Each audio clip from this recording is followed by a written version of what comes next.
Oke, next nih 13C. Nah, 13C itu judulnya Molecular Energies. Kalau gue lihat, maksudnya yang gue highlight di buku. Oh ya, jadi kan sebenarnya buku Atkins ada di Rizka. Itu bisa dipakai sampai NR. Sorry, sampai D6. Jadi SIK NR D6. Nah, Rizka D6-nya udahan. Jadi kayak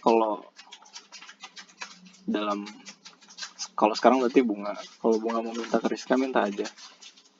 Kalau misalnya lebih suka baca buku daripada e-book. Terus berikutnya nanti kasih aja ke 24, 25, dan seterusnya. Ya karena pada masanya itu buku kayaknya 1,5. Udah nggak berarti sih, karena kan udah dibeli. Cuman, ya sayang aja ada buku. Ya seenggaknya kalau misalnya materi nggak bakal berubah dan karena sains biasanya gitu-gitu aja kan kayak mau sampai kayak 10 tahun lalu juga materinya nggak ada improvisasi yang banyak secara rumus dan konten. Paling pengetahuan doang beda. Jadi ya harusnya itu cukup relevan ya. Soalnya ada major mistakes. Nah, ini intinya ngitung energi, ngitung mean energi. Dalam artian kalau misalnya ingat fungsi gelombang, kita itu bisa dapetin properti dengan mean-nya. Kayak misalnya mau tahu momentum, kayak gitu kan. Ya, kalau kalian ingat lambang ini, dua lambang ini, ya you get the point. Tapi intinya sih emang cuman nyari rumus ya. Jadi, sorry, nyari kayak mean energi. Jadi kita bedanya adalah kalau misalnya si fungsi gelombang itu kan kayak vending machine yang kalian kasih, terus nanti kalian masukin sesuatu, nanti dia ngeluarin sesuatu gitu kan. Nah, ya sehingga gue sih abstrak jelasinnya harusnya kayak ya ini adalah seperti vending machine, atau kalau penjelasan lain tuh si itu kayak oracle. Di kalian minta, nanti dia ngasih kalian sesuatu gitu, suatu ramalan yang nggak pasti. Oracle kan kayak gitu kerjanya. Yang dikasih ini kan juga nggak pasti, makanya diminta min. Dikasihnya min, bukan kayak nilai eksaknya. Kayaknya kurang lebih gitu ya, semoga konsepnya nggak salah. Kalau konsep kalian lebih bener ya udah baik kan yang gue jelasin. Untuk ini ya kasus ini. Tapi intinya ini kalau gue lihat kayak pure rumus-rumus aja. Jadi kayak misalnya min molecular energy. Itu kayak ada rumusnya.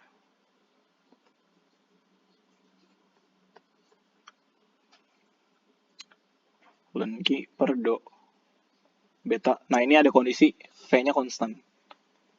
Ya karena kita berasumsi sistem itu nggak berubah-berubah volumenya di suatu kontainer. Ya V-nya konstan.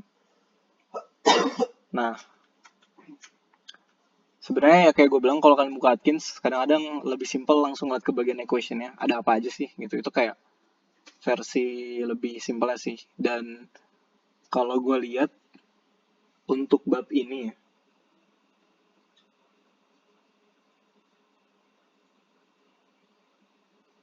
ya mostly sih ya kayak gitu gitu dalam artian kalau dipikir-pikir kayak nggak salah langsung ke bagian rumus ya, karena emang cuma pure rumus aja sih.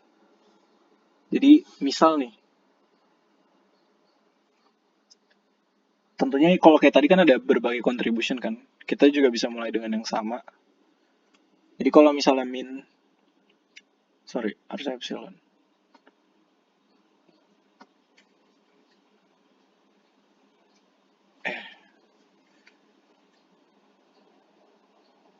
Jadi misalnya untuk kontribusi elektronik, yaitu dia 0.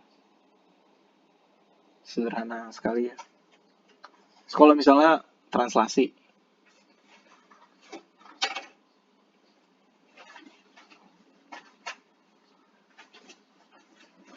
dia itu ya D dikali KT per 2. D itu dimensinya ya, 1 dimensi, 2 dimensi, 3 dimensi. Kalau rotasi, itu cuman KT. Iya sih, ini kayak babnya gini doang deh. Kayak ini intinya rangkuman rumus doang deh. Terus kalau vibrasi agak beda. Vibrasi lagi-lagi ada dua kondisi ya. Jadi karena kondisi vibrasi itu nggak selalu tercapai. Dan tadi kalau gue lihat, sorry, rotasi juga itu kasusnya molekul linear. Jadi rumus Boson buat yang linear. Kalau non linear tuh nggak dikasih, jadi cuma ngasih yang linear doang. Mungkin non linear terlalu susah ya, jadi nggak dikasih. Tapi ya buat yang rotasi ada kondisinya sih, sama kayak tadi. Jadi kondisinya itu T lebih besar daripada theta. Vibrasi juga ada, kalau misalnya T lebih besar daripada theta, berarti dia KT juga. Tapi kalau misalnya di kondisi normal, ya HC nu per E beta HC nu kurang 1. Ya udah. Ada juga sih kalau di sini, kalau misalnya ada spin contribution, kalau misalnya dalam kasus kita ngitung dalam magnetic field ya. Jadi kata kunci ada magnetic field ya. Gambarinnya gimana, pokoknya gue inget aja kata kunci ada magnetic field. Ya baru spin itu berlaku.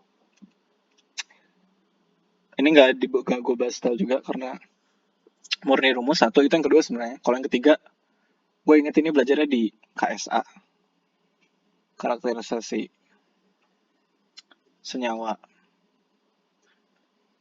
anorganik, dan itu matkulnya yang susah, nggak bakal ada yang ngambil kecuali kalian anak anor atau kalian cukup imba atau cukup gila. Jadi pilihannya kalau nggak anak anor yang, tapi nggak anak anor juga jarang ngambil sih. Jadi sebenarnya kriteria utama itu pertama kan imba. Nah itu biasanya ngambil imba tapi anor. Kedua imba tapi fisik. Yang ketiga gila. Nah ada itu. Keempat kan bimbingannya Pak Bambang. End of story. Ya di sini ada berbagai konstanta. Kayak gitu aja sih.